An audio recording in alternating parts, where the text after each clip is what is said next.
모리아 땅으로 가서 한 산에서 번제를 드려라. 이런 제목으로 모리아에 대해서 말씀을 해볼 겁니다. 모리아는 두 낱말이 합성어거든요. 모리는 뭐냐면 맴, 바브, 레시, 그 다음에 요드 해거든요. 그러면 맴이라는 게 진리의 흘림이라고 그랬어요. 그죠? 진리의 사역인데 어디서부터 왔냐면 창세기 1장 엘로힘과 샤마임, 하늘나라에서부터 흘러내리는 거예요. 그래서 어느 단어이든지 맴이 맨 앞에 붙어 있으면 주님의 사역으로 말미암아 이루어지는 거예요. 모든 것이. 인간의 사역이 들어가는 게 아니에요. 예수님의 사역이 반드시 우리 가운데로 흘러 들어오는 것을 맴이라고 얘기해요. 그래서 그 맴을 가진 자를 뭐라고 그래요? 진리를 가진 자를 교회 이렇게 얘기하는 거예요. 그 다음에 바보는 십자가에서 못을 박아버리는 거예요. 예수님이 나아가 돼서 못을 완벽하게 박아서 연합시켜버리는 거죠. 그 다음에 부활의 영인 그리스도로 또 부활을 시켜버리는 거예요. 그걸 연합이라고 얘기해요. 못이라고 얘기한단 말입니다. 그 다음에 레시는 십자가에 못 박히고 난 이후에 우리에게 그리스도라는 머리가 우리 안에 세워지는 거예요. 그걸 영의 말 이렇게 얘기하는 거란 말이죠.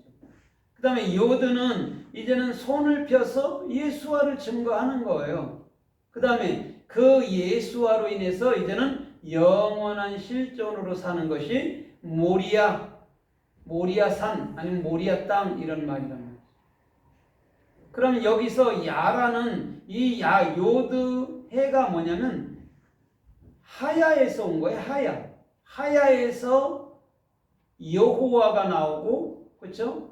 여호와에서 이제는 여호와는 누구를 예표하고 있는 거예요? 두 실존으로 보여주는 게, 그렇죠? 두 실존으로 보여주는 게 여호와잖아요, 그죠? 그럼 여호와는 뭐냐면 예수 그리스도예요. 그러면 오늘 모리아 산으로 가라, 이게 무슨 말이냐면 정확히 누구를 보라는 거예요. 정확히 예수 그리스도를 보라 이런 말이에요. 그래서 그곳 땅은 아레츠잖아요. 그렇죠? 아레츠도 성령 그리스도가 책임지는 것이고 하르도 그리스도가 실존으로 내 안에 머리가 되는 것을 산이라고 얘기해요. 근데 또 한 산이라고 얘기했단 말이에요. 에하드. 그렇죠? 에하드는 뭐예요? 하나님의 마음이죠. 하나님의 마음, 하나님의 사랑. 하나님은 모든 것을 하나로 만드시겠다는 것이 에하드예요. 거기서 번제로 드려라 그러거든요. 번제가 올이에요. 올. 드려라가 알이란 말이에요. 똑같아요. 스페링은요. 그러면 알이라는 게 뭐냐면 예수화예요. 예수화가 드려져서 그가 내 안에 실존되는 것을 올, 번제라고 얘기한단 말이에요. 그래서 번제는 불에 완벽하게 태워드리는 거예요. 그럼 흔적이 남아있어요? 없어요? 없어요. 죄로 끝나는 거예요. 그럼 예수님의 십자가 사건은 반드시 단회적으로 끝나는 거란 말이에요. 그 다음에 우리 안에 뭘로? 이제는 생명나무로 영원히 계시는 것이 뭐예요? 올이라는 번제란 말이에요. 그러면 오늘 모리아가 성서에 어떻게 쓰였나 우리가 좀 살펴보면서 더 은혜를 받아보도록 하겠습니다. 마태복음 2장 5절로 9절로 13절까지 보면 동방박사들이 한 별을 보죠. 그렇죠? 한 별을 보고 그 별을 따라 움직여요. 그 다음에 그 별이 요셉네 집에, 그렇죠? 요셉네 집에 머물러요. 그래서 그 안에 들어갔더니 아기 예수가 보여졌단 말입니다. 그때에 뭐가 쓰여요? 지금 라가 쓰이는 거예요. 모리아가. 그러면 오늘 우리 주님은 정확히 모리아 산으로 가라는 게 뭐냐면 정확히 그 산에서 누구를? 예수 그리스도를 정확히 보여주겠다는 거예요. 그게 모리아예요. 모리아. 아니면 모리 여호와 이렇게 해야 되죠.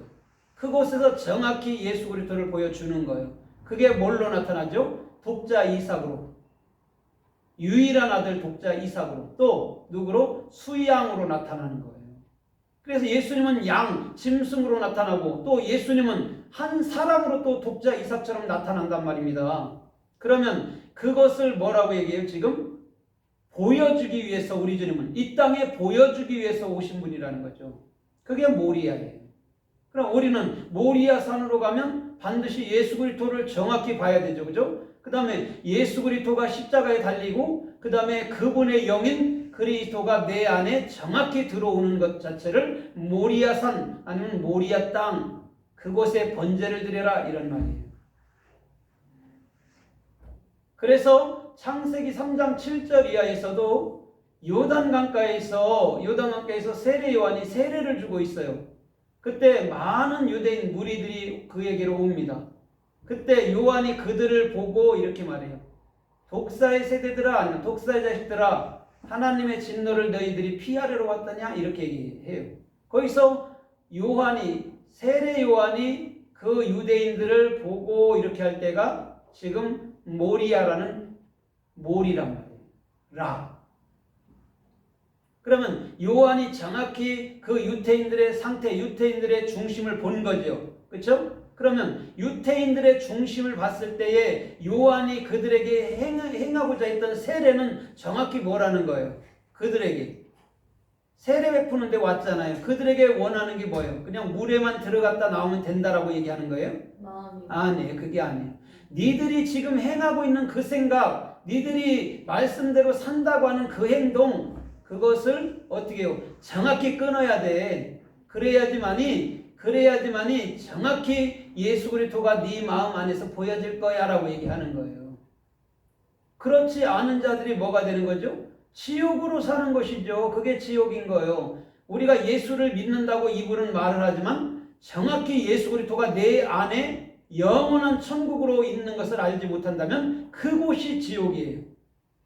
그래서 우리 주님께서는 정확히 세례라는 그 여러분들 뭐냐면 시청각 교제를 통해서 네 마음을 고쳐야지, 예레미야 4장처럼 네 마음 가죽을 베야지 이런 얘기라고. 그럼 유대인들이 자기의 지식, 자기의 행함, 자기의 생각들을 완벽하게 버리라고 세례 요한은 책망하는 거예요. 그들한테 지옥 가라고 얘기하는 그런 얘기가 아니에요. 절대적으로. 복음을 증거하는 사람이 왜 지옥 가라고 얘기해요? 지옥에서 건져주려고 온 분인데, 오늘 저와 여러분들의 모든 삶이 정확히 정확히 예수 그리스도가 보여지면, 예수 그리스도를 정확히 볼 줄 안다면 그분은 우리 안에 계신 줄 믿습니다. 그것을 세례 아니면 그것을 할례라고까지 말할 수 있는 거예요. 그래서 마태복음 4장 18절 이하에서도 보면 예수님이 갈릴리 바닷가로 가신단 말이에요. 지나다 보니까 안드레와 베드로가 금을 던지는 모습을 보고 있단 말입니다. 그때 그들에게 뭐라고 그래요?